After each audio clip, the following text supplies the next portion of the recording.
नमस्कार दोस्तों, मैं आशुतोष श्रीवास्तव आप सभी का स्वागत करता हूँ जीएसएरा में।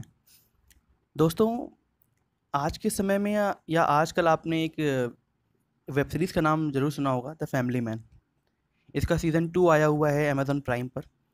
आप में से बहुत सारे लोगों ने इसको देखा होगा या इसके बारे में सुना होगा या आपने लोगों ने इसका प्रोमो देखा होगा। वैसे तो इसकी जो मेन सीरीज़ है, सीज़न 2 है, वो पूरा आ चुका है। और जिन लोगों ने देखा होगा शायद वो उसकी वास्तविक स्थिति से परिचित होंगे कि वास्तविक जो विवाद था वो क्या था। मेरे मन में ये बात आई कि देखते हैं कि चलो देखते हैं कि आखिर ऐसी कौन-सी प्रॉब्लम थी जिसके बारे में ये इस वेब सीरीज़ में दिखाया गया है। आप में से बहुत सारे लोग इस चीज़ से परिचित होंगे और जो लोग परिचित नहीं होंगे मैं उनको बताऊँगा कि वास्तविक स्थिति क्या थी, वास्तविक समस्या क्या थी वहाँ की। आपने देखा होगा कि आखिर कौन-सी ऐसी चीज़ थी जिसके कारण श्रीलंका के जो लोकल तमिल लोग थे, उसकी प्रॉब्लम को लेकर के वहाँ के लोगों ने काफ़ी ज़बरदस्त तरीके से हिंसात्मक काम करना शुरू किया जैसा कि मूवी में दिखाया गया है। और वहाँ के ना केवल वहाँ के स्थानीय लोगों का इन्वॉल्वमेंट रहा वहाँ पर, बल्कि भारतीय तमिल लोगों का यानी तमिलनाडु के जो स्थानीय लोग थे, उनको भी बड़ा ज़बरदस्त समर्थन रहा।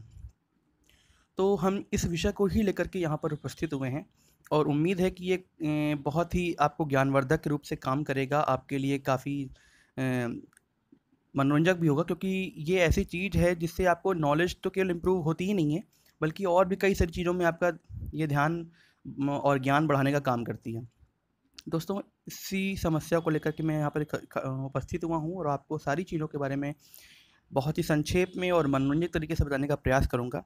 उम्मीद है कि आपको मेरी जो बात है, मेरा जो समझाना है, वो आपको पसंद आएगा। दोस्तों, सबसे पहले मैं आपको एक कहानी सुनाने का प्रयास करता हूँ क्योंकि अगर मैं आपको वो कहानी सुनाऊँगा तो आपको आगे की जितनी भी समस्या है, जो भी चीज़ है, वो आपको समझ में आएगी। मैं आपको एक बात बताता हूँ कि मान लीजिए एक एक ज़मीन थी, जहाँ पर गजोधर बाबू नाम के एक व्यक्ति काम किया करते थे और ना केवल वो काम करते थे बल्कि उनका पूरा परिवार वहाँ पर काम करता था। उस बाग में एक उनका पूरा परिवार काम करता था। उनकी कई सारी पीढ़ियों ने वहाँ पर काम किया था, परंतु वो वहाँ के वास्तविक मालिक नहीं थे। वहाँ के जो वास्तविक मालिक थे, उन्होंने उनको कई सारी पीढ़ियों के काम करने के कारण उनको इतने सारे अधिकार दे दिए थे कि गजोधर बाबू परिवार सहित ये मानने लगे थे कि ये ज़मीन उनकी है।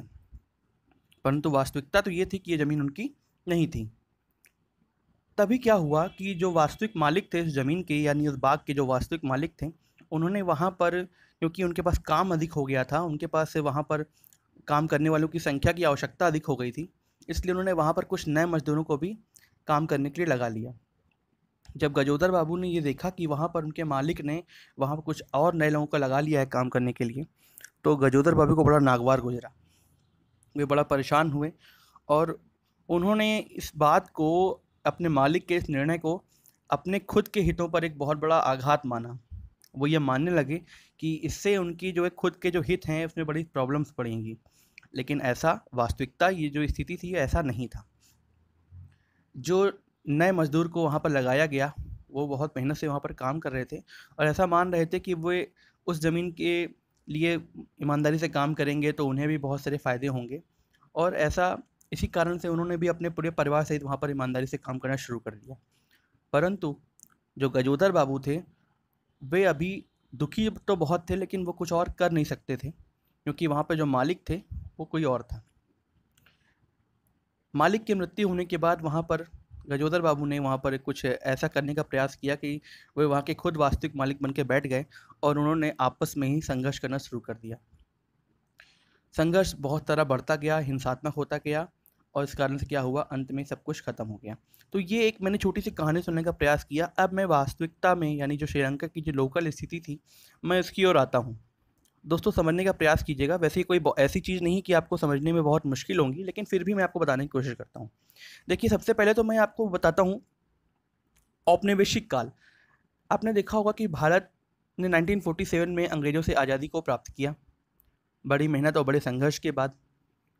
और आप ये भी जानते हैं कि श्रीलंका भी वो जगह थी, यानी हमारे देश के अगल-बगल के जितने भी छोटे-छोटे देश थे, उन सभी जगहों पर लगभग ब्रिटिश या अन्य यूरोपियंस कंट्रीज़ ने वहाँ पर शासन करने का प्रयास किया या शासन करने में सफल भी रहे। तो उसी क्रम में आप जानते हैं कि जो लंका की जो एक भौगोलिक स्थिति है, वो चाय की खेती के लिए बहुत ही सूटेबल है, बहुत ही अच्छी है वहाँ की। तो वहाँ के जो लोकल मज़दूर थे, वहाँ पर अंग्रेज़ सरकार ने ये हमेशा से काम करने का प्रयास किया कि वहाँ पर चाय की खेती को बड़े ज़बरदस्त तरीके से उपजाया जाए। और वास्तविकता ये थी कि वहाँ पर चाय की खेती होती भी बहुत अच्छी थी। जब होती बहुत अच्छी थी तो वहाँ के जो लोकल मज़दूर थे, यानी जो लोकल वहाँ के नागरिक थे, वे वह काम तो करते थे लेकिन जितने की आवश्यकता थी उतने की वो काम की पूर्ति नहीं कर पाते थे। इस कारण से क्या हुआ, क्योंकि लंका में भी ब्रिटिश सरकार थी और हमारे भारत में ब्रिटिश सरकार थी। इस कारण से उन्होंने तमिलनाडु से कई सारे तमिल जो लोग थे उनको वहाँ पर ले जाके श्रीलंका में बसा दिया। श्रीलंका में बसाया और काफ़ी वक्त बीता। वक्त बीतने के साथ जो भारतीय तमिल जो वहाँ जाके बस गए थे उनकी संख्या में भी बहुत वृद्धि होना शुरू हो गई।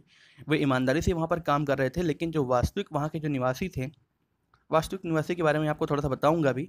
तो वास्तविक जो निवासी थे वो इस बात को हजम नहीं कर सके, वो इस बात से खुश नहीं थे कि किसी अन्य देश के लोग वहाँ पर आके रह रहे हैं। लेकिन सच्चाई ये थी कि वे जो अन्य देश के लोग आए हुए थे, यानी जो तमिल भारतीय तमिल जो वहाँ के बसे हुए थे, वे उसे अपना ही देश मान रहे थे, ईमानदारी से काम कर रहे थे क्योंकि उन्हें रोजगार मिल रहा था। समय बीता, पीढ़ियाँ बढ़ी। जब पीढ़ियाँ बढ़ी तो अगर मान लीजिए एक पिता है वो किसी जगह पर बसा हुआ है तो उसे पता है कि वह कहाँ से होकर के आया है, लेकिन जो उनका बेटा है जो वहाँ पर पैदा हुआ है वो तो उसी मातृभूमि को ही अपना सब कुछ मानेगा, क्योंकि उसे नहीं पता कि उसके पिता कहाँ से आए हैं। तो उसके लिए तो उसका जो वास्तविक देश है वो उसका श्रीलंका ही हो गया। मेरी बात आप समझ रहे होंगे। ऐसी ही चीज़ें होती चली गईं जो कि समय के साथ काफ़ी बड़े संघर्ष के रूप में बदल गईं। देखिए, इससे पहले कि मैं आपको जो तमिल्स हैं, श्रीलंकाई तमिल्स हैं और जो वहाँ के लोकल निवासी हैं उनके बारे में बताऊँ, इससे पहले मैं आपको बता देता हूँ एक बहुत ही इम्पोर्टेंट चीज़। देखिए, जो श्रीलंका है वो हमारे दक्षिणी एशिया का एक हिस्सा है। यहाँ पर जो सबसे अधिक आबादी है, मैं आपको मैप के माध्यम से समझाने का प्रयास करूँगा। वहाँ की जो सबसे बड़ी आबादी है वो सिंघलियों की है। सिंघलियों वहाँ की एक लोकल एक जाति के रूप में काम करती है, जिसकी जो कुल जनसंख्या का जो परसेंट है वहाँ की कुल टोटल पॉपुलेशन में, वो 74% है, यानी 74% है वो वहाँ के कुल जनसंख्या की है। उसके बाद वहाँ पे तमिलों का नंबर आता है जो कि कुल आबादी का 18% है।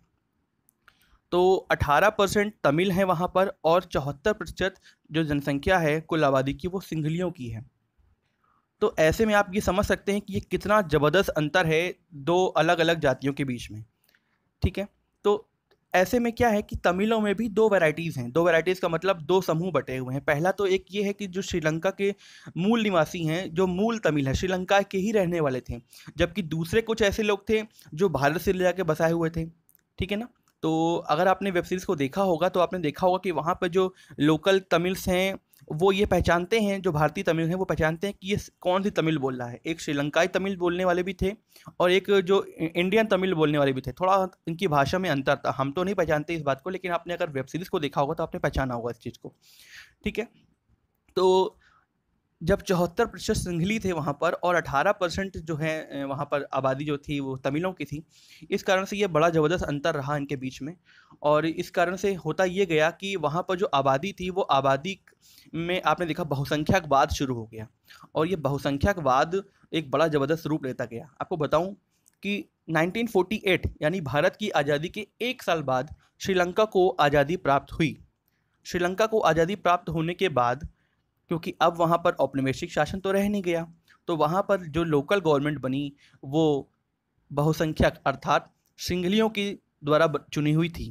क्योंकि आप जानते हैं जिसकी सरकार होगी सरकार उसी की होगी किसी भी लोकतांत्रिक देश में जहाँ पर उस देश के जगह के रहने वाले लोकल जो लोग हैं उनकी संख्या अधिक होगी। तो सिंघलियों की संख्या अधिक थी, इस कारण से सिंघलियों की ही सरकार वहाँ पर बन गई।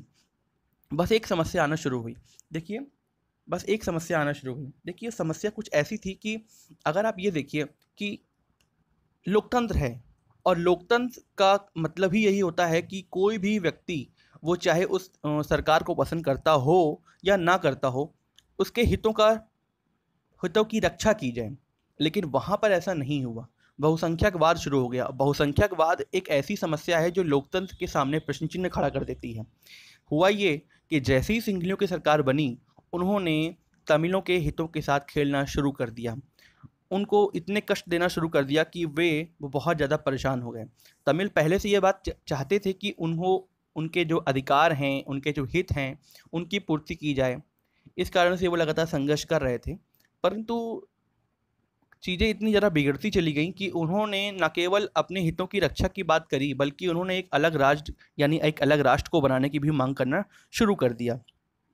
तो ये जो मैंने आपको छोटी सी चीज़ समझाई, उम्मीद है कि आपको इतनी बात समझ में आई होगी। लेकिन आगे मैं आपको बताना शुरू कर देता हूँ कि आखिर ऐसी कौन सी चीज़ होती चली गई जिसके कारण भारत को भी वहाँ पर इन्वॉल्व होना पड़ा। बहुत सारी ऐसी समस्याएं बनती चली गई जिसके कारण भारत को भी वहाँ पर इन्वॉल्व होना पड़ा।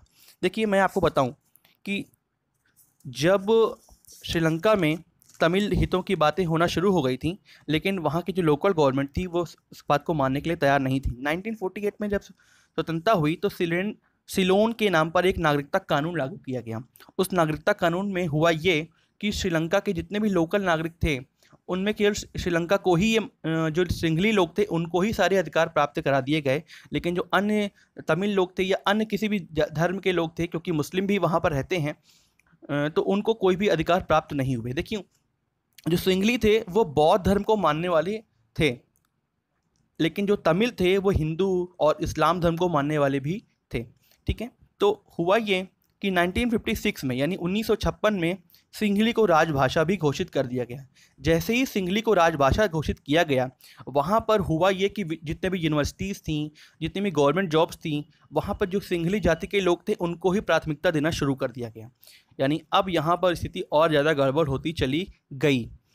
अब यहाँ पर जो लोकल लोग थे उन्होंने ये इस बात को समझ लिया, यानी जो तमिल थे उन्होंने इस बात को समझ लिया कि अब उनके साथ बेगानापन शुरू हो गया है। यानी अब उनको कोई भी उनके हितों के लिए काम करने वाला नहीं है। यानी अब राजनीतिक पार्टियां उनकी भाषा, उनकी संस्कृति को लेकर असंवेदनशील हो चुकी हैं। ठीक है, तो ऐसे इन स्थितियों के कारण यहाँ पर जो है अब संघर्ष जो है बहुत ही हिंसात्मक रूप लेना शुरू कर चुका था। 1972 में एक बहुत ही इंपॉर्टेंट चीज़ होना शुरू होती है। 1972 में ये जो बुराइयाँ बढ़ रही थी उसमें एक और चीज़ जुड़ गई। हुआ ये कि 1972 में सिलोन का नाम श्रीलंका कर दिया गया। यानी जो अभी तक श्रीलंका को हम लोग सिलोन के नाम से जानते थे, 1972 में इसे श्रीलंका के नाम से जाने लगा। और अब ऑफिशियली यानी आधिकारिक रूप से ये कहा गया कि बौद्ध धर्म ही इस देश का आधिकारिक धर्म है। और यह बात श्रीलंकाई जो तमिल थे उनके लिए बहुत ही बड़ा आघात के रूप में काम करने वाली थी, जिसके कारण 1976 में आप लोगों ने सुना होगा प्रभाकरण, जिन्होंने लिट्टे का गठन किया। लिट्टे अर्थात लिबरेशन टाइगर्स ऑफ तमिल इलम। तमिल इलम ये वह शब्द है जो अलग राष्ट्र की मांग करता है। जो तमिल लोग थे, श्रीलंकाई तमिल थे, वो अब ये मांग कर रहे थे कि उनको एक अलग राष्ट्र के रूप में दिया जाए, उनको एक अलग राष्ट्र बना दिया जाए। उत्तर और पूर्वी क्षेत्र, श्रीलंका के मैप को मैं आप में दिखाऊंगा, अगर आपको दिखाऊंगा तो आप देखेंगे कि उत्तर और पूर्वी वो क्षेत्र थे जहां पर लिट्टे का शासन होना काफ़ी हद तक प्रभावित हो चुका था। यानी जो तमिल लोग थे उन्होंने इस क्षेत्र को काफ़ी हद तक कवर कर लिया था और वे चाहते थे कि इस क्षेत्र को एक अलग राष्ट्र बना दिया जाए जिसे वो तमिल इलम के नाम से जानेंगे। लेकिन वहाँ की गवर्नमेंट ने इसको पूरी तरीके से डिनाई कर दिया, उनको बिल्कुल से मना कर दिया।